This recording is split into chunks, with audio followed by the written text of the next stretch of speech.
Alrighty, folks, how are you doing tonight? Well, Friday nights are our nights to just talk and learn stuff.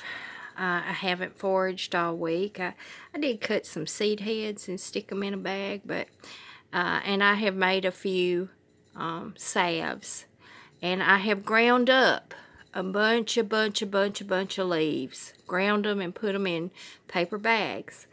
I have mailed out orders. But Friday nights are our night to just talk and explore ideas so that we can share information. Now, one of the things that I wanted to tell you is when you purchase these teas that you just purchase anywhere. This is my raspberry zinger, which that's for hormones. And then, of course, the roasted dandelion root, which, as you all know, I don't approve of using roots.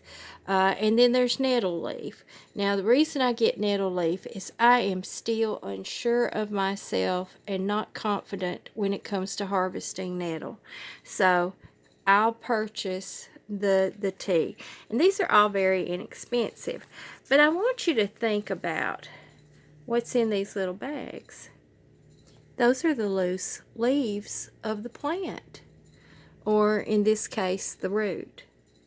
Now, in a situation that you might want to do as an individual, because what I'm trying to get you all to the point of is where you are your own doctors and your own pharmacist, because you're going to know what you need to heal, and you're going to be confident in creating a remedy that can heal you.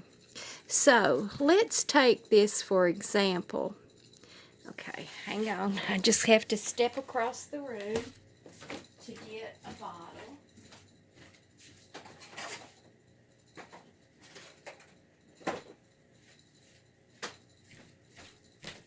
Okay, so let's say that instead of having the tea, that I would have to drink cup after cup after cup after cup, which I do enjoy this.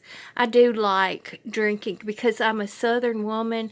I turn every herbal tea into Southern tea, except I use stevia as the sweetener.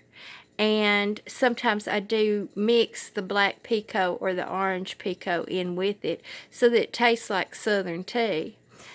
And yes, I always have liked a little tea in my sugar, but I don't use sugar anymore. I use stevia. So let's say that instead of wanting to have just a single serve cup of tea out of this, I wanted to make a tincture out of it. Well, you can, because all a tincture is pouring alcohol over it and letting it sit. So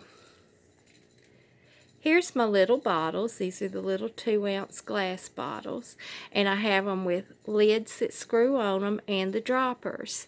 So you could take you a little canning jar, one of the little small ones, they call them jelly jars, and you could put your leaves in this, into the jelly jar, and then you could pour the alcohol over it and let it sit and let it concentrate.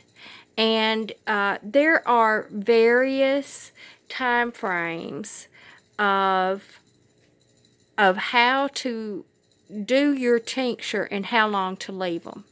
Now, again, those are all dependent upon fresh plants or dried plants, and then the nature of the plant. Is it a high oil plant or a high water plant? And those are the things that you learn in your herbal medicine books that I really urge you all to get, because you guys are so brilliant and so smart. Y'all are going to be doing this.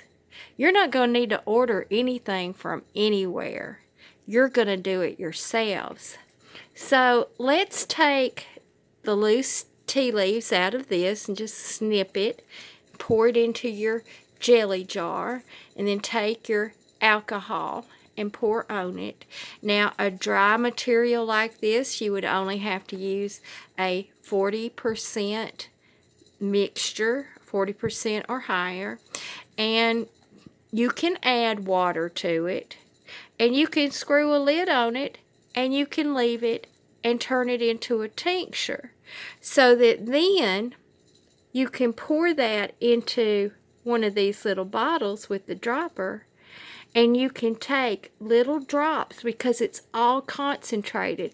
And you know, these are like $4 to $6 a box, and it comes filled with 20 tea bags.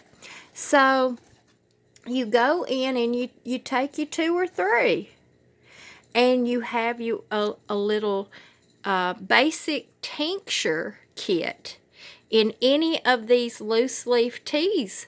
You just take these and you open them up, and you pour them into a jelly jar, and you put water and alcohol on top, and you screw the lid on, and you leave it and you shake it until you think it's ready. And then you strain it and you put it in one of these little jars. So I wanted to show you that that's one of those things that you can do. If you wanted to make a salve or an oil, you can do the same thing. We're talking about the dried plants, just like when you go out and dry them. Now, raspberries aren't common in my area, and I do have other things that I could gather, but it's, you know, I work a full-time job, and there are times I don't want to go forage. So I can pick up a little $6 box of raspberry zinger, and I can use that in lieu of going out foraging to make my own medicine. So I wanted to bring that little idea to you for you to be utilizing those things to your advantage. Okay, and until the next video, remember to eat the wild things.